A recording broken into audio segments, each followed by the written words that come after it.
Vamos lá, o Vini vai trazer para a gente agora o que o ministro Sérgio Moro disse a respeito da ação militar em Guadalupe, zona norte do Rio, que resultou na morte do músico Evaldo Rosa dos Santos, um assunto que a gente tratou também aqui já no Morning Show. E não foi enterrado por conta do temporal, viu, Edgar? Para ter sido enterrado ontem, vai ser enterrado hoje, porque o temporal atrapalhou até isso, a vida das pessoas. Bom, o fato é que se você estava em Marte e chegou agora no planeta Terra, é que o Evaldo Rosa dos Santos teve seu carro onde estava sua família, mulher e filho, alvejado por 80 disparos de forças do Exército. Vamos lá, Vini.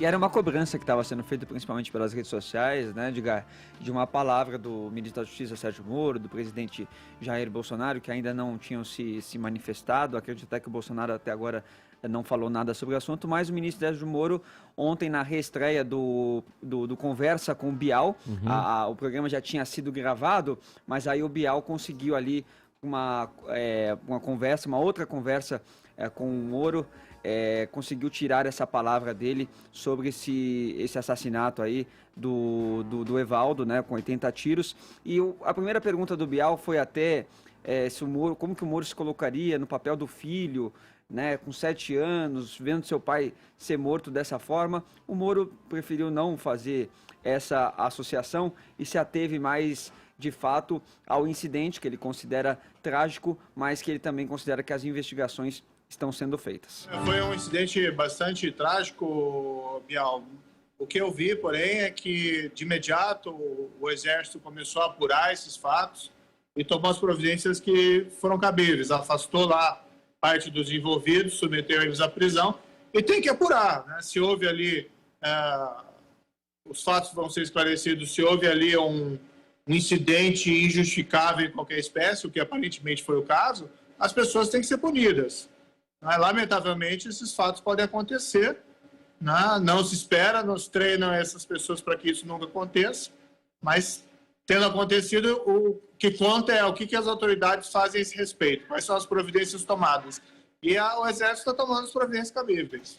Esse caso aí que vai ser julgado em esfera militar. E depois, Edgar, o Bial também perguntou para o Moro o seguinte: está sendo colocado que esses militares agiram sob violenta emoção, o que seria um atenuante naquele pacote anticrime do Moro. Só que o Moro não viu como casos similares, porque o que ele diz aqui no pacote dele, isso está previsto para casos de legítima defesa. Então ele não vê essa semelhança no que aconteceu em Guadalupe.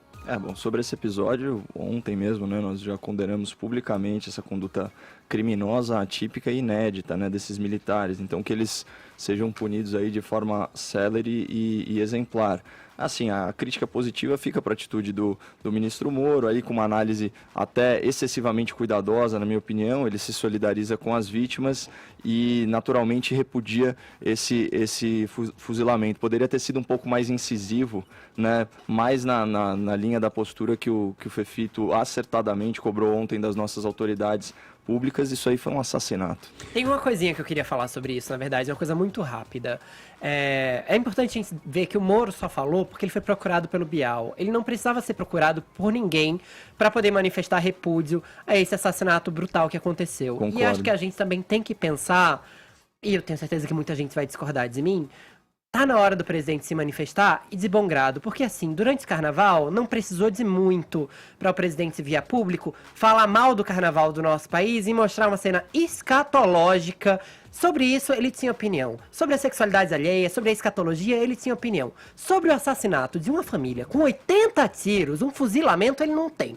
Eu acho muito esquisito. Agora sim, esse juízo de valor, já que o Witzel tinha falado em juízo de valor, esse critério do Bolsonaro, ele fala sobre a sexualidade alheia, que querendo ou não, do modo como ele falou, denegriu, ou melhor, detratou uma comunidade inteira, e aí não fala sobre uma morte tão brava, tão cruel quanto essa, acho bem desnecessário. Sim, e Witzel, Viga, para fechar rapidinho, a gente não tem muito tempo, mas Witzel se pronunciou, falou a respeito. O Edgar, ainda nessa linha aí do que falaram muito bem o Caio e o Fefito, me incomoda um pouco esse jeito protocolar do juiz Sérgio Moro, de falar como juiz, e não falar como ser humano, como cidadão e como ministro de Estado. Afinal de contas, ali não tem dúvida de que foi um crime, que foi um assassinato. E você usar a forma protocolar, a justiça está aí e os devidos responsáveis devem ser punidos. Eu falaria, você falaria, qualquer um falaria, o meu filho de 9 anos falaria. Agora, ele é um ministro de Estado. Foi muito boa essa distinção aí, Viga. Ele falou realmente como se fosse o juiz do caso, mantendo uma neutralidade e imparcialidade que não cabe à atual posição dele. Foi perfeita distinção. Exatamente, tem que ter um pouco mais de sensibilidade, e ali você não precisa obedecer todo o rito na minha avaliação para ver que houve um erro grosseiro. Agora, você não quer falar que foi um assassinato, não foi um homicídio, tudo bem, eu entendo que isso pode ter um revés contra a imagem, mas que foi um erro grosseiro, cabal e irreparável, isso eu acho que tem obrigação um ministro de Estado ou até mesmo um chefe de Estado de se pronunciar, até em respeito à família que perdeu um músico de 51 anos de idade, meu caro Edgar. Perfeito, Viga. Obrigado pelas informações. Bom trabalho para você. Um grande abraço, meu camarada. Trabalho é o que não falta aqui, Pacotinho. Valeu, é o Rodrigo Viga. É o Rodrigo, indefectível Rodrigo Viga.